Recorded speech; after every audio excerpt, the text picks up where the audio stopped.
क्या आप जानते हैं एम्प्लॉयज़ के लिए मंथली पेरोल या सैलरी प्रिपेयर करना एचआर प्रोफेशनल्स के लिए सबसे ज़रूरी कामों में से एक काम होता है।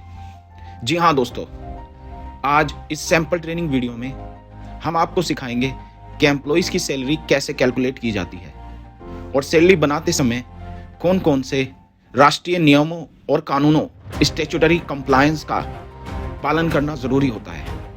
नमस्कार दोस्तों, क्या आप जानते हैं कि एचआर प्रोफेशनल्स की मांग सबसे ज़्यादा क्यों होती है? क्योंकि एचआर ही वो विभाग है जो सैलरी, पेरोल या पेमेंट और कर्मचारी सुविधाओं के पेमेंट को संभालता है। अगर आप एचआर प्रोफेशन में सफल होना चाहते हैं तो सैलरी कैलकुलेट करना या पेरोल का मेथड सीखना आपके लिए बहुत ज़रूरी है। लेकिन क्या सच में इसे समझना इतना आसान है? क्या आपको पता है कि सैलरी कितने हिस्सों में बटी होती है? क्या आपको पता है कि ओवरटाइम का सही हिसाब कैसे लगाया जाता है? क्या आपको पता है कि ईपीएफ, ईएसआई, टैक्स और अन्य कटौतियाँ कैसे की जाती है? क्या आपको पता है कि भारत के फैक्ट्री एक्ट और लेबर लॉज के अनुसार सही सैलरी कैसे बनाई जाती है? अगर नहीं तो कोई बात नहीं, हम आपको A to Z सब सिखाएंगे, बिल्कुल आसान भाषा में, रियल एग्जाम्पल्स के साथ। एचआर प्रोफेशनल्स की मांग तेजी से बढ़ रही है। आज हर कंपनी चाहती है कि उनका एचआर प्रोफेशनल सैलरी और पेमेंट सिस्टम को अच्छे से समझे, क्योंकि अगर एचआर गलती करता है तो कर्मचारी नाराज़ होते हैं, कंपनी पर लीगल एक्शन हो सकता है, बिजनेस की ग्रोथ रुक सकती है। लेकिन एक एक्सपर्ट एचआर कंपनी का भरोसेमंद मेंबर बन सकता है, मैनेजमेंट के लिए अनमोल एसेट बन सकता है और अपनी सैलरी भी खुद बढ़ा सकता है। अगर आपने सिंपल बीए, बीकॉम, बीएससी या एमए, एमकॉम और एमएससी किया है और आप सोच रहे हैं कि अपने करियर की शुरुआत कैसे की जाए, तो आप एचआर के फील्ड में अपना करियर बना सकते हैं। एचआर के फील्ड में प्राइवेट जॉब मिलना बहुत आसान होता है। अगर आप किसी सरकारी कॉम्पिटिटिव परीक्षा की तैयारी कर रहे हैं और इस बीच अपना खर्च उठाने के लिए कोई प्राइवेट जॉब करना चाहते हैं, तो भी एचआर के फील्ड में बेहतरीन मौके उपलब्ध हैं। तो अगर आप एचआर प्रोफेशनल बनना चाहते हैं और अपनी कमाई को 2 गुना, 4 गुना बढ़ाना चाहते हैं, अगर आप चाहते हैं कि एक अच्छी प्राइवेट कंपनी में आपको तुरंत जॉब मिल जाए, तो हमारा एचआर मैनेजमेंट का certified HRM leaders certification program join करें।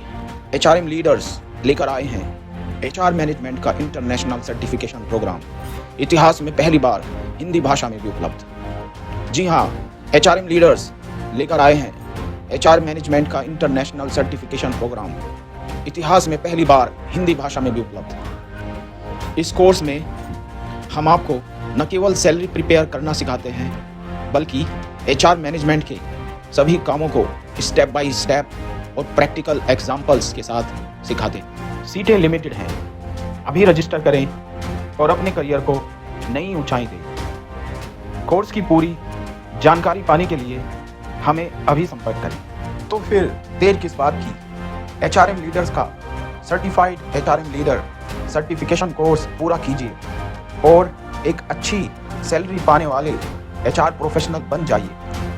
इस कोर्स में आप सीखेंगे कि सैलरी कैसे कैलकुलेट की जाती है, कैंडिडेट्स का रिक्रूटमेंट और चयन प्रक्रिया कैसे की जाती है, परफॉर्मेंस अप्रेजल कैसे किया जाता है, एम्प्लॉय ट्रेनिंग प्रोग्राम्स क्या होते हैं और कैसे ऑर्गेनाइज किए जाते हैं, एम्प्लॉय रिलेशन और लेबर लॉ के नियमों और कानूनों को समझकर करियर को नई ऊंचाई तक ले जाओ।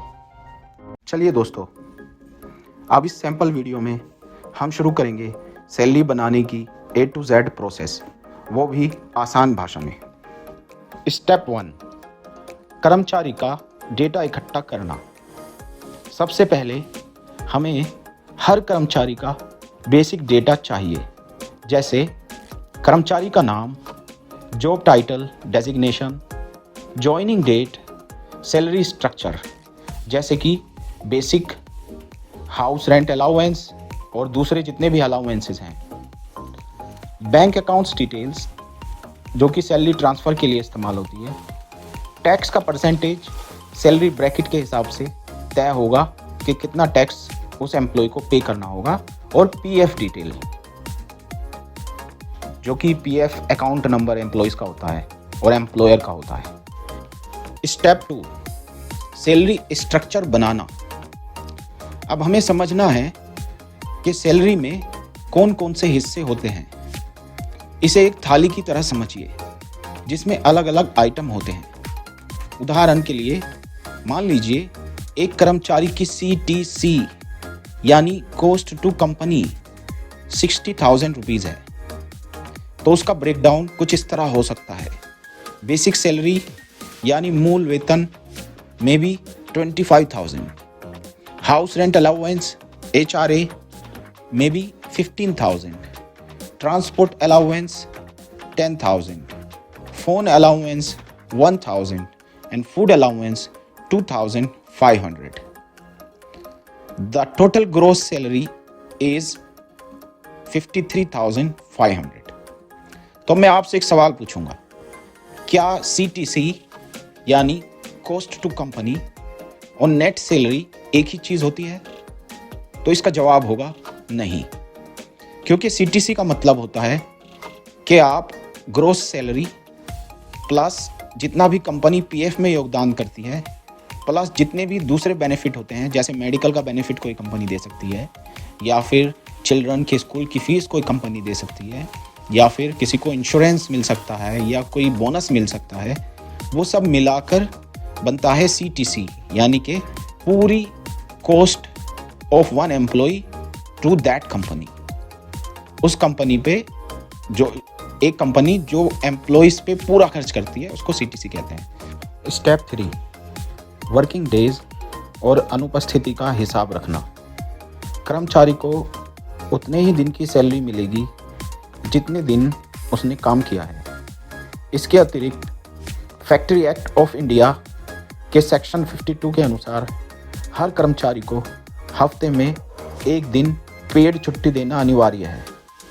नॉर्मली हफ्ते की छुट्टी का दिन संडे होता है, मगर ये फिक्स नहीं है। अगर किसी एम्प्लॉय को संडे को काम करना पड़ेगा तो उस एम्प्लॉय के लिए संडे के बाद 3 दिनों में से कोई एक दिन छुट्टी का चुना जा सकता है। तो मान लीजिए कुल वर्किंग डेज महीने में 30 डेज, 30 दिन का महीना है। कर्मचारी ने उस महीने में काम किया 25 दिन, और इसमें 4 जो उसकी हफ्ते की छुट्टियां होंगी, एक महीने में 4 हो जाएंगी क्योंकि एक हफ्ते में 1 होती है, वो 4 छुट्टियां भी शामिल हैं। तो आप उसकी सैलरी की गणना कैसे करेंगे? सबसे पहले आप उसकी प्रतिदिन की सैलरी कैलकुलेट करना सीखें। सपोज उसकी टोटल सैलरी है 53,500, तो आप इसको डिवाइड करेंगे 30 डेज से, यानी कि महीने के दिनों से। तो उस एम्प्लॉय की एक दिन की सैलरी होगी 1,783.33।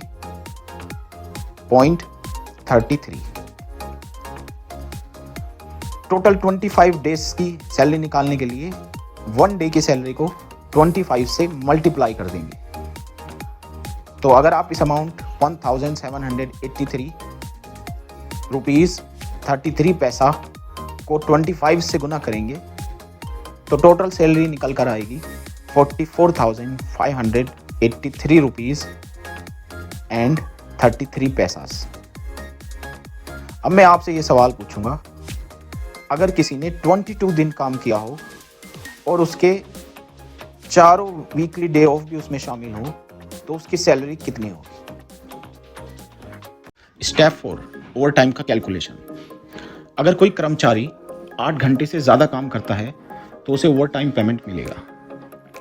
याद रखिए कि फैक्ट्री एक्ट 1948 के अनुसार किसी भी कर्मचारी को एक दिन में 8 घंटे तक काम करना होता है और एक हफ्ते में 6 दिन काम करना होता है, यानी वीकली आवर्स, जो नॉर्मल आवर्स काम करने के नॉर्मल घंटे हैं वीकली, वो होते हैं 48 आवर्स।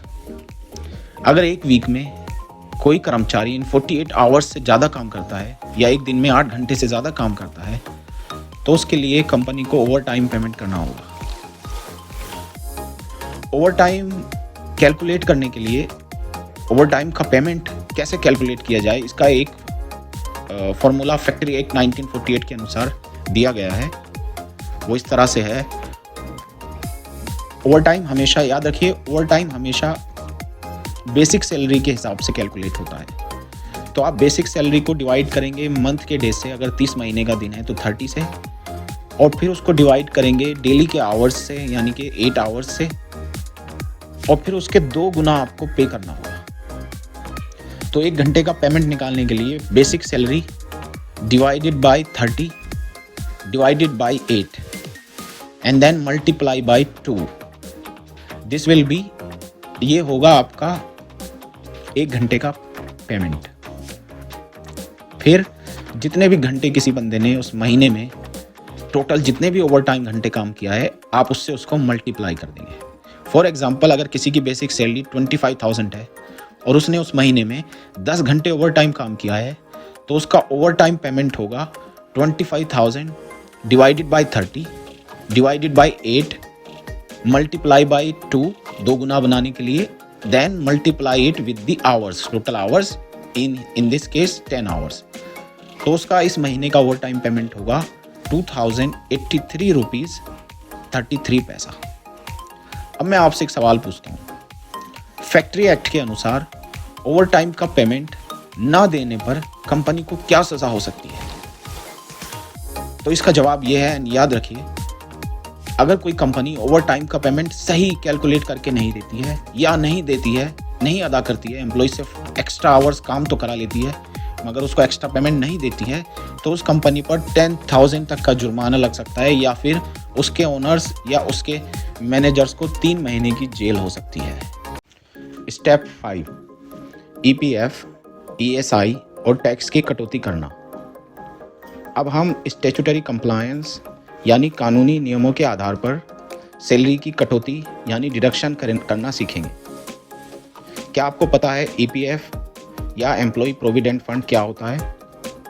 कर्मचारी भविष्य निधि कानून के अनुसार अगर किसी एम्प्लॉय की सैलरी बेसिक प्लस DA यानी महंगाई भत्ता मिलाकर 15,000 रुपये से कम है, तो कंपनी की यानी कि HR की ये जिम्मेदारी है कि उसका EPF अकाउंट खुलवाए और उसमें हर महीने योगदान किया जाए। ये भविष्य सुरक्षा निधि एम्प्लॉयज़ के रिटायरमेंट या बीमारी वगैरह के टाइम पे एम्प्लॉयज़ द्वारा विड्रॉ कराई जा सकती है।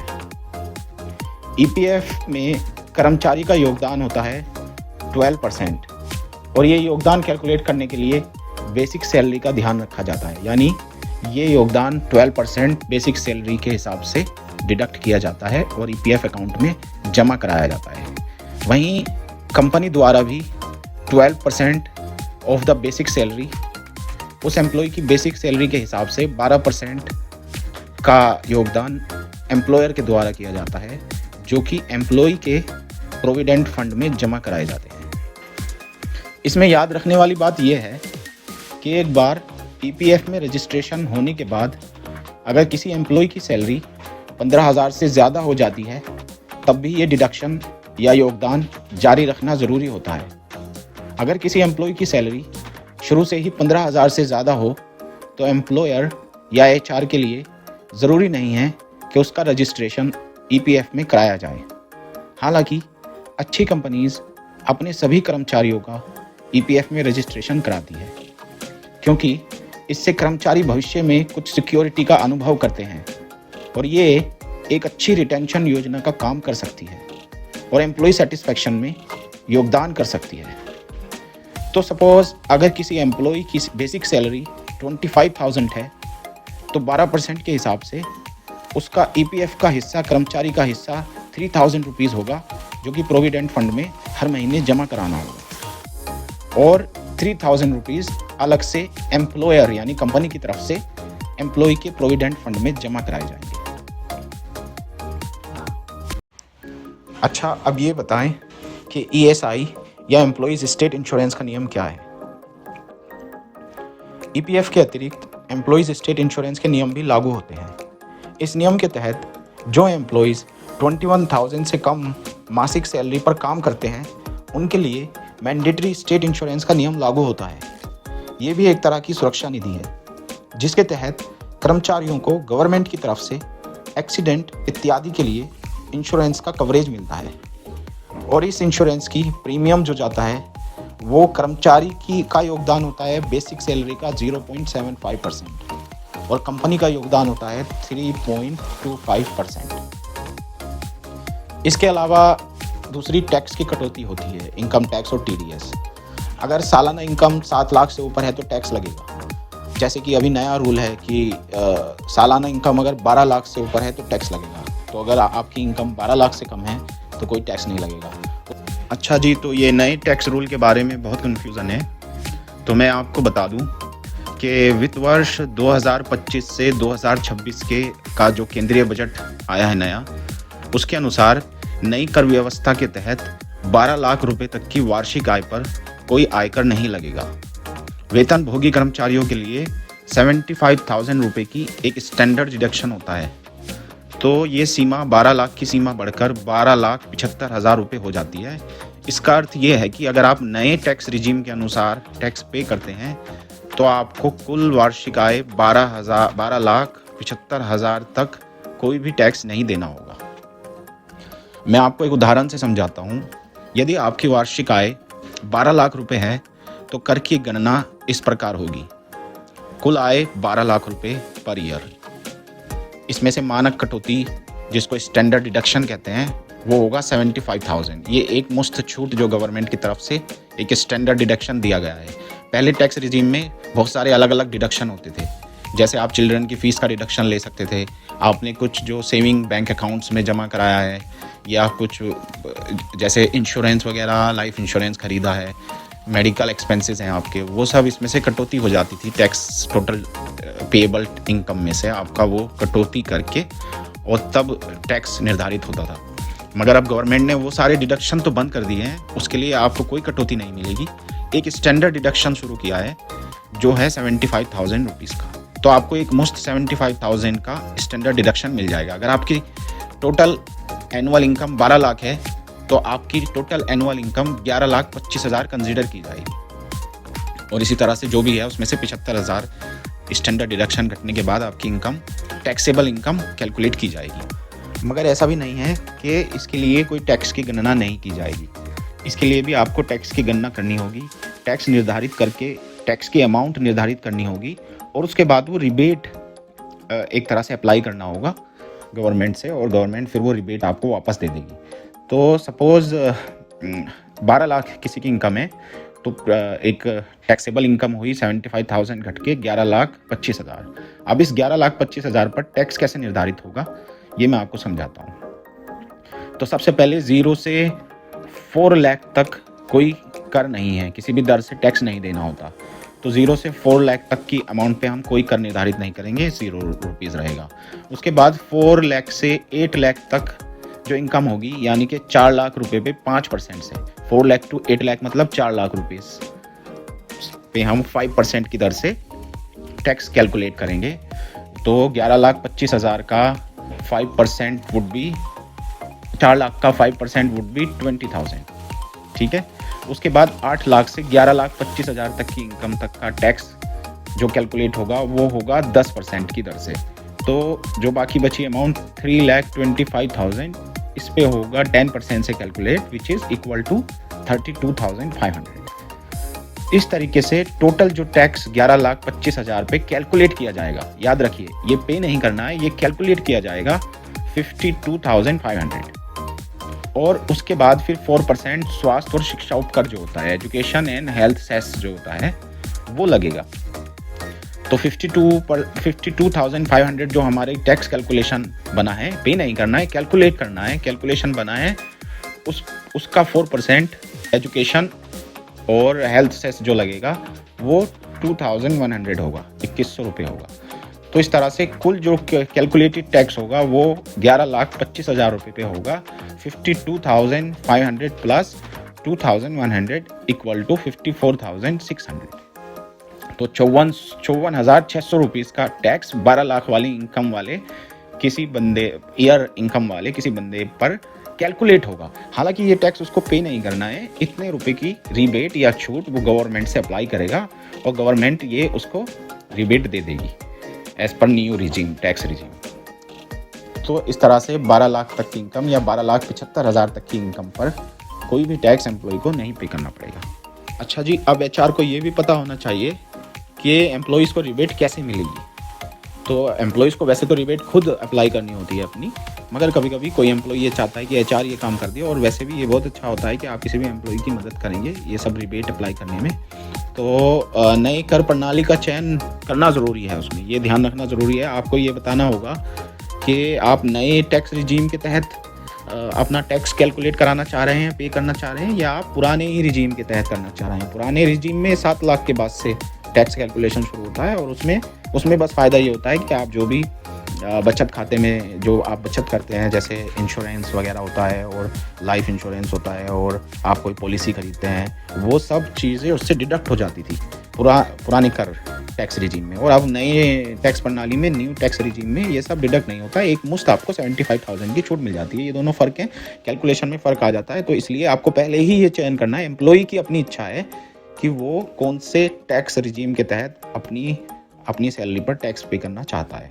तो ज़्यादातर लोग नई कर प्रणाली पे ही चुनना पसंद करेंगे, क्योंकि इससे टैक्स कम होता है, मगर इट डिपेंड्स। ठीक है, तो एम्प्लॉय को आपने ऑप्शन दिया और उसने अपनी कर प्रणाली पहले चूज़ की। उसके बाद अगर उसने नई प्रणाली चूज़ की तो उसको रिबेट के लिए अप्लाई करना बहुत ज़रूरी है। तो जब आयकर रिटर्न दाखिल करते हैं उस समय रिबेट का दावा करना। जब आयकर रिटर्न दाखिल होता है एम्प्लॉय को अपना आयकर रिटर्न दाखिल करना होता है, उस टाइम वह अपना रिबेट रिक्वेस्ट कर सकता है गवर्नमेंट से कि मुझे मेरा ये इतना 50,000 और 54,000 जितना भी मेरा टैक्स बैठा है इस साल का, क्योंकि मैं 12,75,000 से कम कमा रहा हूँ या 12,75,000 कमा रहा हूँ, आप मुझे ये वापस दीजिए, और वो आपको वापस मिल जाएगा। ठीक है, तो इसमें ध्यान देने वाली बात यह है कि यह जानकारी वित्त वर्ष 2025-2026 के बजट घोषणाओं पर आधारित है। ठीक है, तो सटीक का निर्धारण के लिए आयकर विभाग की आधिकारिक वेबसाइट भी आप देखते रहें। तो आयकर विभाग की वेबसाइट से आप ये जानकारी हमेशा रखें कि किस तरह से टैक्स कैलकुलेट किया जाता है। बहुत इंपॉर्टेंट इन्फॉर्मेशन होती है कि अच्छा जी, अब एक सवाल ये पूछा जाता है कि नए टैक्स स्लैब के तहत न्यू टैक्स रिजीम में जो एम्प्लॉयर है, नियोक्ता है, एम्प्लॉयर जब भी हम कहते हैं तो आप समझिए ये एचआर का काम हुआ है ना। एम्प्लॉयर मतलब कंपनी का मालिक तो नहीं करेगा कुछ भी। एम्प्लॉयर तो एक तरह से एचआर को ही वो सारे काम करने होते हैं एम्प्लॉयज़ के लिए, जो कि एम्प्लॉयर की जिम्मेदारी होती है। तो एम्प्लॉयर या एचआर मासिक टीडीएस कैसे काटेंगे सैलरी में से नए टैक्स स्लैब में? तो अगर किसी कर्मचारी की वार्षिक आय 12 लाख है या 12,75,000 है और सरकार ने इस पर क्योंकि पूरी छूट दे दी, और तो इस पर कोई टीडीएस नहीं कटेगा। टीडीएस क्या होता है कि आप पूरे साल का टैक्स कैलकुलेट करते हैं, और टैक्स कैलकुलेट करने के बाद आप पर मंथ कुछ ना कुछ अमाउंट पर मंथ 12 से उसको डिवाइड करते हैं। पूरे साल का टैक्स आपने कैलकुलेट किया, सपोज किसी का टैक्स डिटरमाइन हुआ पूरे साल का 50,000, तो आप उसको 12 से डिवाइड करके पर मंथ सैलरी के साथ एक टीडीएस पे करते हैं इनकम टैक्स डिपार्टमेंट को, ताकि उसका टैक्स जो है वो पर मंथ की सैलरी से पे होता रहे। तो इस तरह से अगर टैक्स ज़ीरो है तो फिर वो पर मंथ ज़ीरो होगा, so there will be no TDS. मगर अगर टैक्स है पुराने रिजीम के तहत पे कर रहा है, या फिर 12 लाख से ज़्यादा सैलरी है, 15 लाख सैलरी है, कुछ है, उस पर जो भी टैक्स उसका डिटरमाइन होगा उसको आप 12 से डिवाइड करेंगे, और पर मंथ वो टीडीएस उसको पे करते रहेंगे। टीडीएस इस तरह से जमा करने के बाद अगर किसी पे एक्स्ट्रा चला जाता है, जैसे अगर गवर्नमेंट के पास हमने पूरे साल का टैक्स निर्धारित किया किसी एम्प्लॉय का, लेट से कि उसका पूरा साल का टैक्स 60,000 रुपये बैठा, तो उसके बाद में पता चला कि भाई उसके जो डिडक्शंस वगैरह थे वो ज़्यादा मिल गए, कुछ बचत उसने ज़्यादा की, इंश्योरेंसेस कुछ ज़्यादा किए पुराने टैक्स रिजीम के तहत, या उसके चिल्ड्रन की फ़ीस चली गई, या फिर उसका टैक्स और ज़्यादा भी बढ़ सकता है, जैसे कि उसने अगर कोई अपनी प्रॉपर्टी बेच दी या किसी इन्वेस्टमेंट से उसके पास कोई इनकम आ गई। तो इस तरह से टीडीएस एक तरह से प्रीलिमिनरी टैक्स है, वो आगे जाकर घट भी सकता है और बढ़ भी सकता है। अगर आगे जाकर वो घटता है तो एम्प्लॉई हमेशा रिक्वेस्ट करता है गवर्नमेंट से, वो उसको पे बैक मिल जाता है, कहता है रिफ़ंड मिल गया, टीडीएस रिफ़ंड मिल जाता है, रिफ़ंड क्लेम कर सकता है कोई भी एम्प्लॉई। और अगर वो ज़्यादा है, कम रह गया है, यानी कि हमने कम असेस किया था और ज़्यादा टैक्स बैठा है उसका साल का, दूसरी किसी इनकम से आ गया है उसके पास पैसा, तो वो फिर उसमें उसको ज़्यादा पे करना पड़ेगा। वो एक तरह से डिमांड होती है, वो डिमांड भर के वो अपना पे कर सकता है। तो इस तरह से ये टैक्स की जानकारी रखना ज़रूरी है। हालांकि अकाउंट्स डिपार्टमेंट और फाइनेंस डिपार्टमेंट इसका ध्यान रखते हैं, मगर एचआर को ये नॉलेज होना और ये सब का ध्यान रखना बहुत ज़रूरी होता है। चलिए मैं आपको और डिटेल से बताता हूँ कि एम्प्लॉयर का काम तो एचआर को करना होता है। एचआर अपने सारे एम्प्लॉयज़ का इनकम टैक्स आयकर विभाग में कैसे जमा करता है। जब कोई नियोक्ता अपने कर्मचारियों के वेतन से टीडीएस काटता है तो उसे यह कर सरकार को जमा करना होता है। इसके लिए एक निर्धारित प्रक्रिया है। आइए मैं इसे चरण दर चरण सरल हिंदी में समझाता हूँ। तो इसमें पहला चरण ये होता है कि कर्मचारियों का टीडीएस काटना। हर महीने जब नियोक्ता वेतन का भुगतान करता है तो वह कर्मचारियों की कर योग्य आय के आधार पर टीडीएस काटता है। फॉर एग्जाम्पल, अगर किसी कर्मचारी की मासिक वेतन से 4,550 टीडीएस कट रहा है तो नियोक्ता को इसे अगले महीने की 8 तारीख से पहले तक सरकार को जमा करना होगा। सभी कर्मचारियों के कुल टीडीएस को जोड़कर सरकार को जमा किया जाता है। दूसरे चरण में सरकार को टीडीएस जमा करना। नियोक्ता को, एम्प्लॉयर को या एचआर को यह कर आयकर विभाग के पोर्टल पर जमा करना होता है। इसके लिए एक चालान होता है 281, चालान नंबर 281 का उपयोग करके टीडीएस जमा करना होता है। यह चालान 2 तरीकों से भरा जा सकता है। ऑनलाइन, जी हाँ, आपके पास ऑनलाइन जो पोर्टल है उस पर ऑनलाइन भर सकते हैं आयकर विभाग की आधिकारिक वेबसाइट पर जाकर, या फिर ऑफलाइन जैसे पहले होता था, या अभी भी कोई छोटे एम्प्लॉयर कर सकते हैं कि वो ऑफलाइन बैंक जाकर मैनुअल फॉर्म भरकर वो सारा का सारा जितना भी टीडीएस सारे एम्प्लॉयज़ का हुआ है वो अपने चालान नंबर 281 पर भर के उनको जमा कर दें। ऑनलाइन भुगतान करने के लिए आपको इनकम टैक्स की फाइलिंग पोर्टल पे जाना होता है, जो होता है जैसे www.incometax.government.in पर जाकर ई पे टैक्स सेक्शन होता है एक, उसमें आप चालान नंबर 281 चुन सकते हैं और कंपनी डिडक्टीज या नॉन कंपनी डिडक्टीज चुनकर आप कंपनी कर्मचारियों और अन्य कर्मचारियों के लिए भर देती है। उसमें एक टैन नंबर होता है, हर एम्प्लॉयर को एक टैन नंबर दिया जाता है, टैक्स डिडक्शन अकाउंट नंबर। हर कंपनीज के पास एक टैन नंबर ज़रूर होता है, तो उस 10 नंबर का इस्तेमाल करके आप उसमें लॉगिन वगैरह कर सकते हैं। उसके बाद टीडीएस का महीना वगैरह चुनना होता है, किस महीने का भुगतान कर रहे हैं और किस तरह से आप नेट बैंकिंग से कर रहे हैं, डेबिट कार्ड से कर रहे हैं, वो सब इंस्ट्रक्शन ऑनलाइन साइट पे आप जाएंगे तो मिल। अच्छा जी, हर महीने का टीडीएस एम्प्लॉयज़ की सैलरी से डिडक्ट करना और उसका पेमेंट इनकम टैक्स डिपार्टमेंट को करना एक बात होती है। इसके अलावा एक बहुत ज़रूरी चीज़ जो होती है वो होता है तिमाही टीडीएस रिटर्न दाखिल करना। तो हर एम्प्लॉयर को यानी कि एचआर को हर तिमाही 3 महीने का रिटर्न टीडीएस रिटर्न फाइल करना बहुत ज़रूरी होता है। उसके लिए एक फॉर्म 24Q का उपयोग किया जाता है। याद रखिए, फॉर्म 24Q का उपयोग किया जाता है।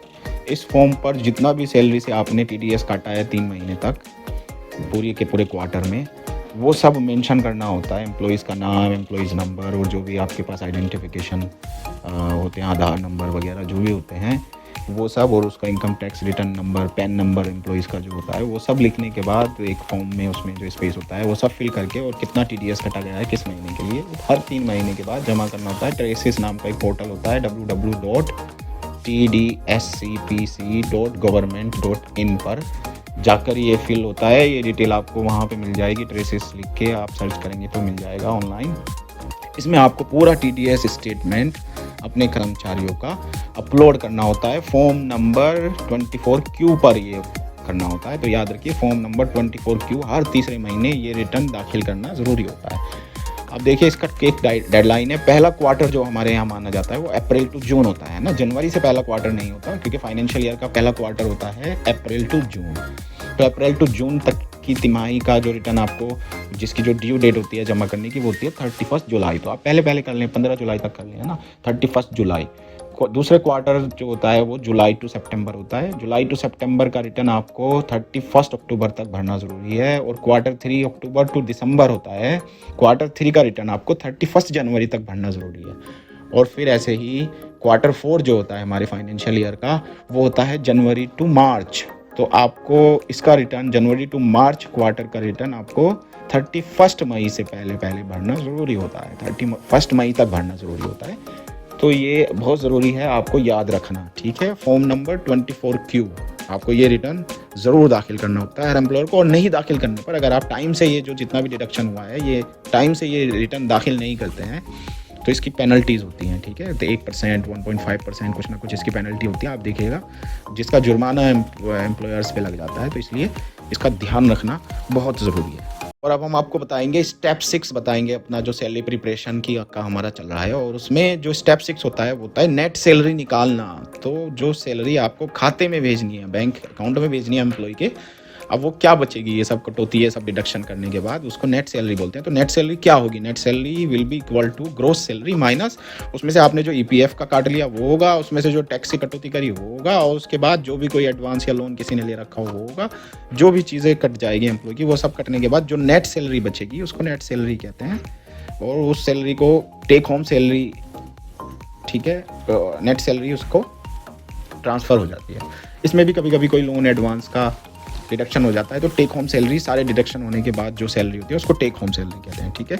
ये हो गया नेट सैलरी। स्टेप 7 क्या होता है कि आपको salary slip for payment process करना होता है, ठीक है। तो हर कर्मचारी को आपको सैलरी स्लिप देना हर महीने अनिवार्य है। उसको दे दीजिए उसकी सैलरी स्लिप, कितना सैलरी हुआ। उससे 2 फायदे होते हैं। एक तो एम्प्लॉइज़ को पता होता है कि उसकी सैलरी कितनी हुई है, कितना डिडक्शन हुआ है, बाद में कोई झगड़ा ना हो, बाद में वो कहे मैंने तो ज़्यादा काम किया है, मेरा ओवर टाइम ज़्यादा है, मेरा ओवर टाइम कम है। तो एक बार उसको सैलरी पे करने से पहले, ट्रांसफ़र करने से पहले सैलरी स्लिप भेज दी जाती है, ताकि वो साइन करके आपके पास वापस भेज दे, और उसमें आपको कोई लोन वगैरह है, कोई चीज़ें इस तरह से वो एम्प्लॉई अपने कभी लोन अप्लाई करने में और किसी तरह से इनकम प्रूफ के काम में भी ले लेते हैं एम्प्लॉइज़ उसको। और ये एक तरह का एचआर के लिए एक तरह का एक कंफर्मेशन होता है कि ठीक है, उसने अपनी सैलरी देख ली है, कितना उसको पेमेंट आने वाला है, कितना डिडक्शन है। तो किसी भी तरह की अगर इसमें कोई डिस्क्रिपेंसी है, कोई किसी तरह का कन्फ्यूज़न है, वो दूर हो जाता है, और इससे आपका जो सैलरी प्रोसेस होता है वो बिल्कुल ठीक होता है, ठीक है। उसमें आपको कोई इशू नहीं आते हैं। इस तरह से अगर आप पहले ही एम्प्लॉइज़ को से सारे डिडक्शन वगैरह डिस्कस हो जाते हैं इस तरह से सैलरी स्लिप देने से। तो इसलिए सैलरी स्लिप हमेशा याद रखिए, बाद में देने से अच्छा है आप सैलरी स्लिप पहले दीजिए, पेमेंट ट्रांसफ़र करने से पहले दीजिए। और जब आपने सैलरी स्लिप साइन करके ले लिया एम्प्लॉइज़ को, या इंश्योर हो गया कि सबको ईमेल हो गई है, सबको सैलरी स्लिप मिल गई है, और किसी का कोई भी डिस्क्रिपेंसी या किसी से कोई भी कन्फ्यूज़न वगैरह, कोई रिक्वेस्ट या कोई जिसे कहते हैं कि फीडबैक नहीं आया है, कोई क्वेरी नहीं आई है उसके बारे में, तब आप अपनी सैलरी पेमेंट ट्रांसफ़र कर दीजिए, ठीक है। तो ब्रीफ में हम पूरा रिकैप बता देते हैं। इसमें हमने जाना सारे स्टेप्स क्या थे। पहला स्टेप्स याद रखिए, कर्मचारी का डेटा इकट्ठा करना, कितनी सैलरी होती है, क्या बेसिक स्ट्रक्चर है, पूरा सैलरी का स्ट्रक्चर समझना ज़रूरी है। उसके बाद आपको ये हर महीने जो अटेंडेंस होती है, वर्किंग डेज और अनुपस्थिति का हिसाब लगाना, पूरी महीने की अटेंडेंस इकट्ठी करना, कितने दिन काम किया है, कितने दिन की छुट्टी रही है। उसके बाद ओवर टाइम के लिए अटेंडेंस इकट्ठा करना और सही से कैलकुलेट करना कि कितने घंटे उसने एक्स्ट्रा काम किया है। उसके बाद आपको ईपीएफ, ईएसआई और टैक्स की जो भी डिडक्शन होती है वो करना, या कोई लोन वगैरह लिया है एम्प्लॉय ने कंपनी से तो उसका डिडक्शन करना। उसके बाद नेट सैलरी निकाल कर पूरा उसका हिसाब लगाना, और उसका पहले पे स्लिप भेजकर एम्प्लॉय से कंफर्मेशन ले लेना, और उसके बाद सैलरी पेमेंट प्रोसेस कर देना। आई होप आपने सैलरी प्रोसेस करना बहुत अच्छे से सीख लिया होगा। Take care.